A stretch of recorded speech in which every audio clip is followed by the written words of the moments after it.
Was your host Tyler Fag with my third Friday the 13th movie review in part 3.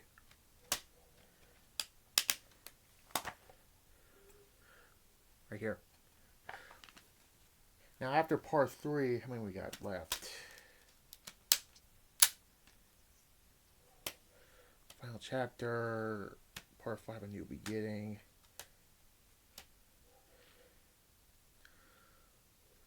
Part 6, Jason Lives.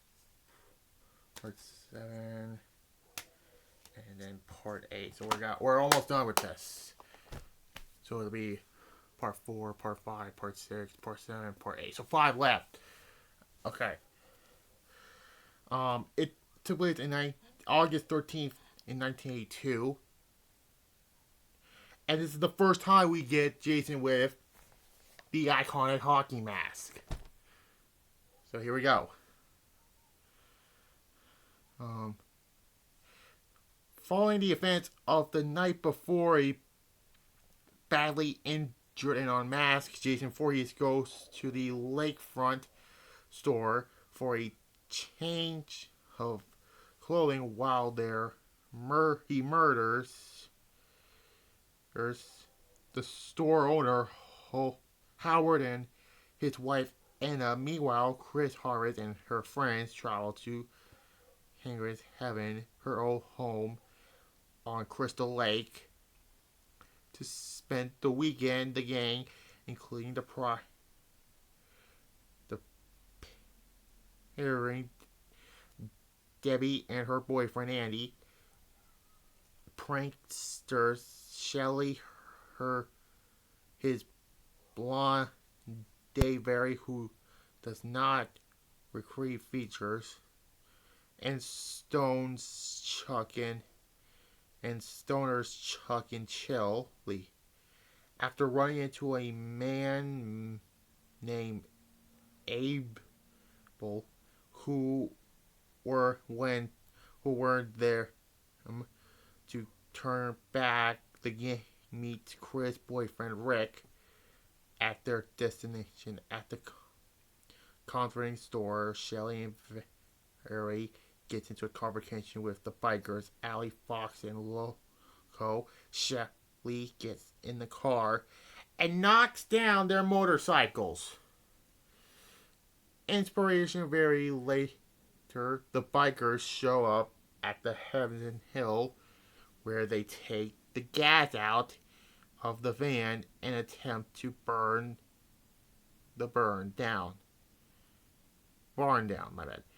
To get even, Jason, who has been hiding in the barn, murders Fox and Loco with the pitchfork before Allie unconscious that night. Beating Allie unconscious that night. Chris and Rick head out into the woods, where Chris reveals that she was attacked by a deformed man 2 years prior, which promoted her to leave Crystal Lake in the first place. The main reason that she returned was to confront her fears and escape the trauma. Back at the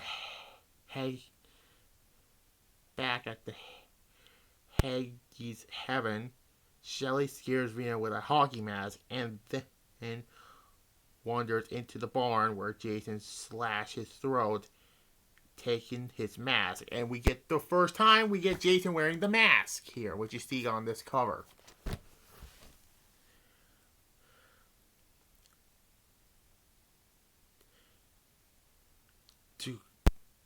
Centering his face, Jason emerges from the barn. Valley retrieves Shelley's wallet from under the dock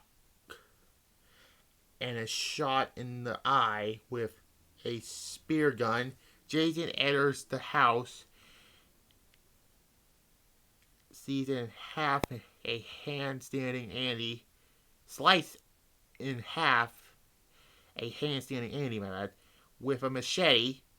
The deputy finished her shower and rests on the hammock while Jason thrusts through the knife through her chest from breathing, which the power goes out in the house. Chuck goes downstairs to the basement only for Jason to hurl him into the fuse box, electrocuting him. Chili finds that everyone else is dead and then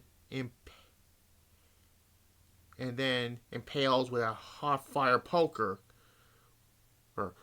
And Jason is back for revenge for the second time. So there's that. While Rick's car dies, Chris and Rick are forced to walk back to the house to find it. In desperate, Rick steps outside to search the grounds, but Jason grabs him and crushes his skull with his bare hands, making one of the eyes pop out of his socket. Jason then attacks Chris, who narrowly escapes the house and tries to flee in her van. The van ran out of gas. Chris makes her way to the barn to hide, but Jason attacks her again. Inside the barn, Chris strikes Jason over the head with a shovel and hangs him. He regains consciousness and temporarily removes his mask in order to get free from the noose, which caused Chris to claim him as the same man who attacked her 2 years ago. Still living Ali tries to attack Jason, but Jason quickly finishes him off. The distraction allows Chris to strike Jason in the head with an axe. She struggles momentarily towards her before finally collapses. Exhausted, Chris pushes a corpse into the lake and falls asleep. Chris has a nightmare of an unmasked Jason running towards her from the house before disappearing, which then turns into a discovering body of Parmalee Voorhees. Basically the same thing from the first movie, but it's reversed. So there's that. With her head attack emerged from the lake to pull her in, the following morning, the Popo arrives and escorts a traumatized Chris away from the hanging heavens. Jason's body is still down. But Jason's body is shown to be still be living in the barn, as the lake is shown at peace. So yeah, we'll see you for part 4, which is the final chapter. Even though it's not really the final chapter, because after this we got that next. Then A New Beginning, which would be part 5. Part 6, Jason Lives. Part 7, The New Blood. And no, this is not WCW 2000, people. And finally, part 8, Jason Takes Manhattan, which will be the last one we'll talk about. But overall, this is a really fun movie. But the 3D thing, I didn't watch this in 3D because that was like dumb, honestly. But yeah. A- I give it. So tomorrow I'll do my Raw review. Tuesday I'll get back to the Night 5 reviews with Fall Brawl, which will be the first period of the Monday Night Wars. And we'll get and the rest to you right now. So anyways, like this video, comment down below. If you're new to this channel, subscribe, and bye.